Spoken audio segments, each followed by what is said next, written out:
Alors, restons toujours sur la Casamance et à la dimension processus de paix. Est-ce que vous sentez une méthode, une formule appelée Macky Sall, président de la République, par rapport à la question casamançaise? Très sincèrement, je vais vous dire non. Parce que depuis la méthode Abdou Diouf, qui a constitué à peut-être combattre de façon militaire les irrédentistes, il y a eu maintenant l'accalmie avec Abdoulaye Wade, qui a plus ou moins géré le conflit d'une certaine manière. Bon, nous avons... il avait dit 100 jours. Hein. Oui, il tout à fait. 12 ans, tout à fait. Non, mais ça, je vous le concède. De ce point de vue, c'est un échec? Absolument, c'est un échec parce que le conflit est toujours là. Et pour Macky, vous estimez qu'il n'est pas sur la bonne voie? Non, parce qu'il a juste continué ce que faisait Abdoulaye Wade.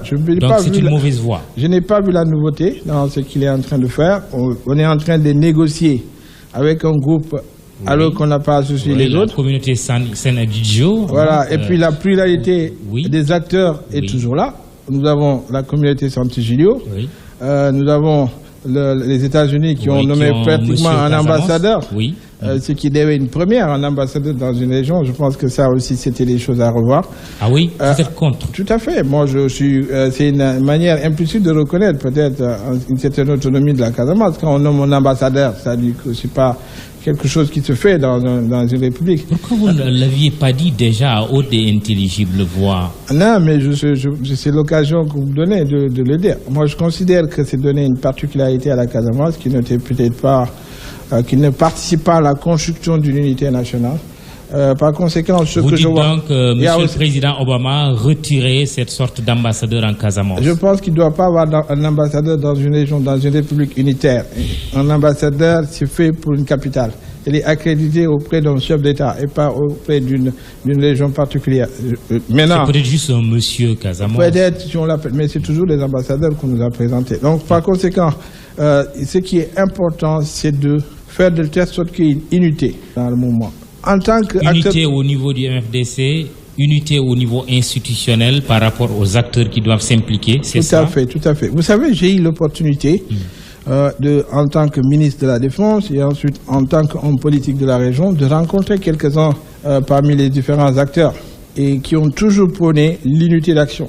Parce que ce qui se dégage de leur discours, c'est que tant qu'il n'y aura pas une unité dans le maquis, avec un secrétaire général élu et reconnu par tout le monde, une plateforme revendicative, on peut l'appeler comme ça, qui est commune et qui est reconnue par tout le monde, je pense qu'on va toujours négocier avec un groupe et puis revenir à la case départ. C'est comme vous étiez en train de dire que nous avons fait un bond en arrière par rapport à la prise en charge du processus de paix en Casamance? Non, je ne pense pas qu'il y ait un bond en arrière, mais on fait du surplace. On fait du surplace, il n'y a pas...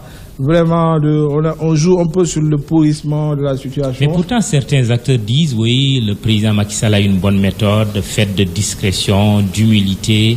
Cette discrétion, c'est souvent de l'inaction. Les gens, ils ne font rien, les indépendants, ils restent... L'immobilisme. Et c'est de l'immobilisme. Et je considère que les gens disent qu'on est en train de négocier. Moi, je suis un acteur ici. Si des choses se font, je serai au courant. Les gens, ils jouent... le processus de paix, enfin, le processus qui pourra conduire à la paix dans cette région est un processus complexe. La société Diola est une société par essence de serment. Et que quand la plupart de ces personnes ont pris les armes, ils ont fait un serment. Donc par conséquent, en dehors de ces circuits officiels, il faut y associer les formes du bois sacré, il faut y associer les différents rois, il faut y les chefs traditionnels. Il faut qu'il y ait une véritable concertation. Une vision un peu holistique. Holistique de la chose. Et aussi, je pense qu'il faut qu'il y ait l'unité d'abord des fils de la Casamance. Parce qu'il faut dire aussi que très souvent, entre les cadres casamançais, je ne parle pas dites plus précisément, vous, politiciens, vous versez dans des querelles qui menacent justement l'équilibre et la paix. D'accord, il n'y a pas que vous les faites votre autocritique absolument, absolument. Je pense que nous tous, nous devons vraiment être soudés. Tous les enfants de la Casamance, pas seulement les cadres, mais l'ensemble doit parler d'une seule voix. Pour que nous tous nous levions, parce que ce conflit, il porte préjudice à tout le monde, à l'économie de notre région, au tourisme, à tout ce qui concerne le développement de notre région. Et par conséquent, je pense qu'il faut un sursaut des enfants de la Casamance et puis de l'ensemble des composantes, parce qu'il y a aussi les femmes qui jouent un rôle important dans notre société. Je pense que tout cela mis ensemble pourraient en tout cas contribuer à faire de tête qui est un bon. Mais il faut d'abord qu'il y ait cette unité. Tant qu'il n'y aura pas d'unité, on négociera avec un autre groupe renaîtra. Et ensuite, il faut aussi mettre des mécanismes de réinsertion de ces anciens maquisards. La plupart de ceux qui sont aujourd'hui dans le maquis, la plupart étaient ressortis du maquis.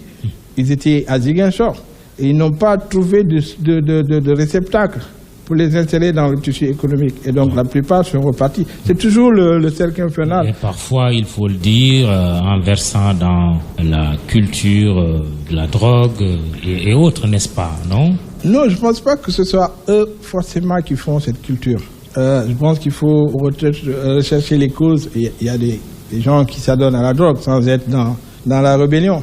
C'est tout à fait, c'est un ensemble de facteurs qu'il faut prendre en compte. Des cols blancs. Des cols blancs aussi, qui sont peut-être derrière. Ça rapporte gros.